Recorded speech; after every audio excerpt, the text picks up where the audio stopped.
Meditation अर्थात ध्यान करना। और यह ध्यान आखिर है क्या?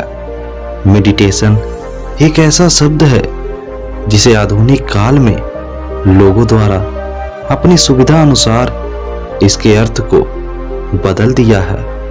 मेडिटेशन का अर्थ हर तरह के व्यक्तियों के लिए अलग अलग मायने रखता है। कुछ लोगों के लिए मेडिटेशन का अर्थ है सोच विचार करना, जबकि कुछ लोग इसे केवल खुली आंखों से सपने देखना या फिर कल्पना करना समझते हैं। जबकि ये दोनों ही मायने मेडिटेशन के बिल्कुल गलत हैं। हमें हमारे बचपन के दिनों से ही परिवार अथवा समाज द्वारा केवल बाहरी दुनिया को ही दिखाया जाता रहा है।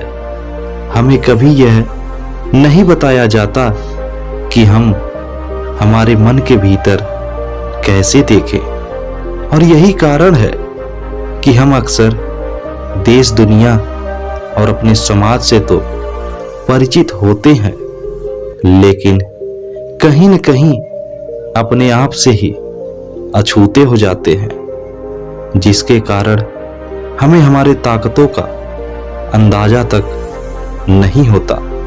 मेडिटेशन एक प्रक्रिया है जिसके द्वारा इंसान अपने मन की किसी भी प्रकार की स्थिति को जान सकता है और समझ सकता है, और किसी प्रकार का शारीरिक अथवा मानसिक द्वेष हो तब उसे भी दूर किया जा सकता है।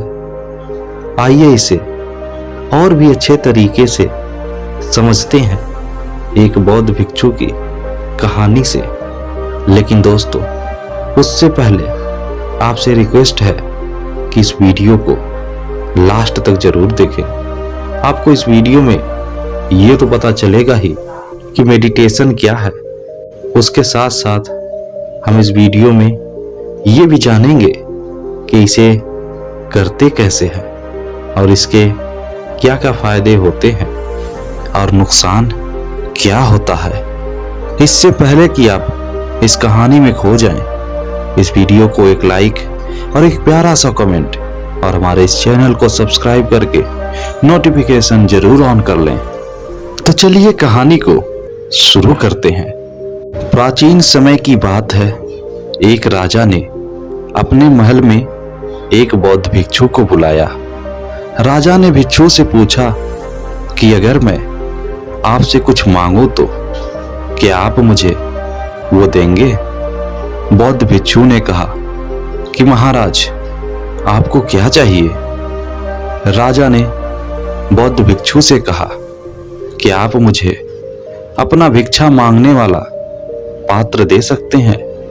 बौद्ध भिक्षु ने बिना कुछ कहे खुशी खुशी राजा को अपना भिक्षा मांगने वाला पात्र दे देता है। अब उस बौद्ध भिक्षु के पास पहने हुए कपड़ों के अलावा और कुछ भी नहीं था।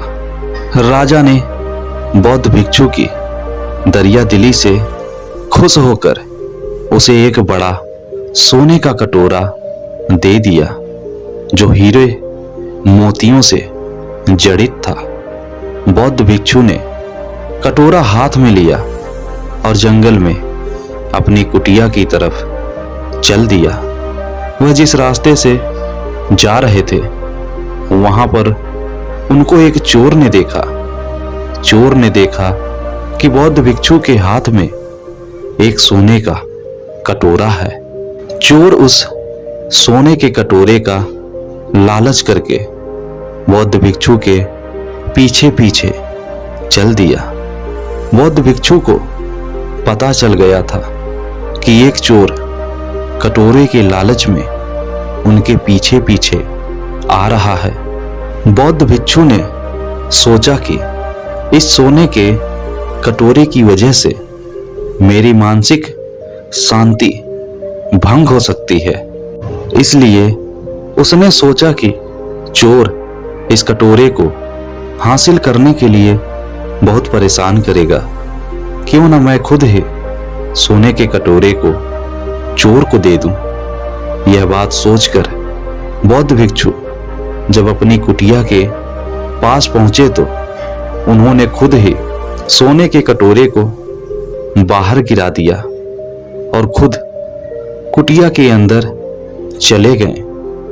चोर उनकी इस हरकत को पेड़ के पीछे खड़ा छुपकर देख रहा था। चोर ने जब देखा कि बौद्ध भिक्षु खुद ही सोने का कटोरा बाहर फेंककर अंदर चले गए हैं, तो उसने सोचा कि जरूर भिक्षु ने कुटिया के अंदर कीमती और बहुमूल्य सामान छुपा कर रखा है, इसलिए इसको वह बाहर ही फेंककर अंदर चले गए। यह सोचकर चोर खुद भी कुटिया के अंदर गया। चोर कुटिया के अंदर गया तो उसने देखा बौद्ध भिक्षु ध्यान में लीन थे। चोर कुटिया के अंदर चारों तरफ देखता है तो उसे कुटिया में कोई भी कीमती चीज या खजाना नजर नहीं आता है। चोर हैरानी से बौद्ध भिक्षु के चेहरे की तरफ देखता है और सोचता है कि इस भिक्षु के पास कुछ भी नहीं है, फिर भी इसने सोने का कटोरा बाहर क्यों फेंक दिया। फिर चोर के दिमाग में आता है कि इस भिक्षु के पास कुछ हो या ना हो, मुझे इससे क्या लेना देना। यह सोचकर चोर कुटिया से बाहर आता है और सोने के कटोरे को उठाकर जाने लगता है। तभी उसके अंदर से प्रश्न उठता है कि आखिर उस भिक्षु के पास ऐसा क्या है जो उसने सोने के कटोरे की परवाह भी नहीं की। उसके अंदर इस प्रश्न को जानने की जिज्ञासा बढ़ती जा रही थी, इसलिए वह दोबारा कुटिया के अंदर गया और उस भिक्षु के सामने जाकर बैठ जाता है। वह बौद्ध भिक्षु की आंख खुलने का इंतजार करने लगता है। कुछ समय के पश्चात जब बौद्ध भिक्षु अपनी आंखें खोलते हैं तो सामने उन्हें वही चोर बैठा दिखाई देता है जो उनका पीछा कर रहा था। बौद्ध भिक्षु मुस्कुराते हुए उसके चेहरे की तरफ देखते हैं और पूछते हैं कि तुम आ गए। चोर ने कहा, हे भिक्षु, मैं आपका काफी दूर से पीछा कर रहा था। मैं आपसे सिर्फ यह जानने के लिए बैठा हूं कि आपने सोने के कटोरे को बाहर क्यों फेंक दिया। आपके पास ऐसा क्या है जो हीरे मोतियों से जड़ित सोने के कटोरे से भी ज्यादा कीमती है।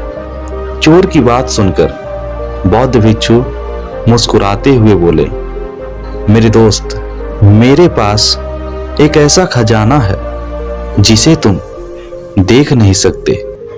चोर ने जिज्ञासा भरी नजर से बौद्ध भिक्षु को देखा और पूछा, ऐसा कौन सा खजाना है जो मैं देख नहीं सकता और आपके पास है। बौद्ध भिक्षु ने जवाब दिया, मेरे पास उस ईश्वर के ध्यान का खजाना है जिसके सामने दुनिया की सारी दौलत मिट्टी है।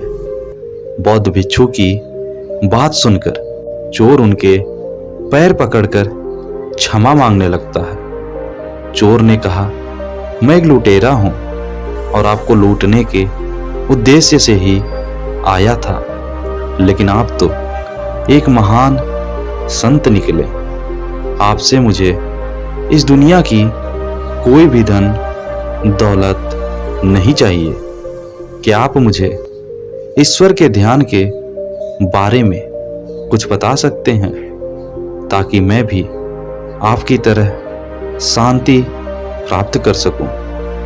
बौद्ध भिक्षु बोले, क्यों नहीं, अगर तुम चाहो तो तुम भी मेरी तरह ध्यान के माध्यम से सुकून संतुष्टि और शांति रूपी खजाने को प्राप्त कर सकते हो।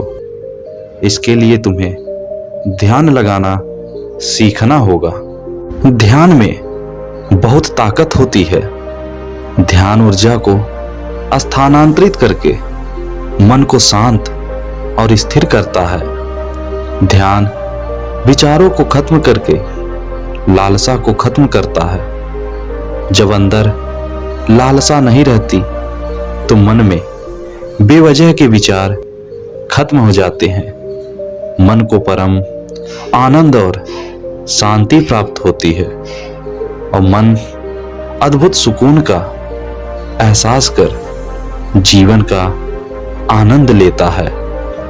ध्यान करने के लिए तुम्हें एक शांत और साफ जगह का चुनाव करना होगा। फिर वहां चटाई बिछाकर चौकड़ी मारकर बैठ जाना है।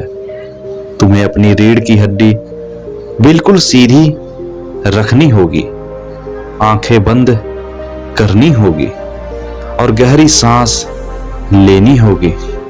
तुम्हें अपनी दोनों हथेलियां घुटनों के ऊपर की तरफ रखनी है। इसे ध्यान मुद्रा कहते हैं। तुम्हें अपना सारा ध्यान अपनी सांसों की तरफ केंद्रित करना है। तुम्हारी सांसें जितनी ज्यादा छोटी और गहरी होती जाएंगी, तुम उतना ही ध्यान की गहराई में उतरते जाओगे। तुम्हें अपने हर आने जाने वाली सांस पर ध्यान केंद्रित करना होगा। अगर तुम्हारे मन में फिर भी विचार आ रहे हों तो इसका मतलब यह है कि तुम सांसों की तरफ ध्यान केंद्रित नहीं कर रहे हो। ध्यान में ऐसा समय आएगा जब धीरे धीरे तुम्हारे मन में विचार खत्म हो जाएंगे तो तुम अपने आप को काफी हल्का महसूस करने लगोगे। यह ध्यान की वह अवस्था है जब तुम्हें परम शांति और आनंद की अनुभूति होने लगेगी।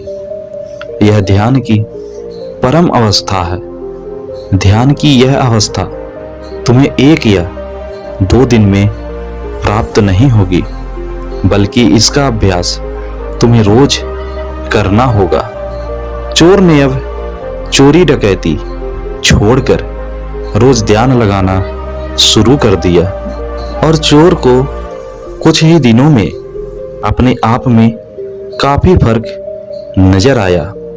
उसे अपने अंदर सकारात्मक ऊर्जा का एहसास होने लगा और धीरे धीरे चोर का जीवन पूरी तरह से बदल गया था और वो एक महान इंसान बन गया था। दोस्तों, सबसे महत्वपूर्ण और ध्यान रखने योग्य बात यह है कि आपको सबसे पहले एक ऐसे स्थान को चुन लेना है जहां आपको शांति महसूस हो और ऐसे किसी भी शोर शराबा वाले स्थान से दूर कोई स्थान चुने।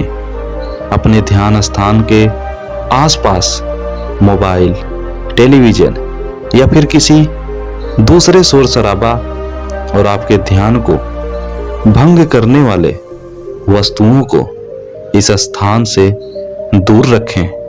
अगर आप अभी ध्यान की शुरुआत करने ही वाले हैं तब आप एक समय सीमा अवश्य निश्चित कर लें और जैसे जैसे आपको आदत पड़ने लगे तब वैसे वैसे अपने हिसाब से समय को बढ़ाते चले जाएं।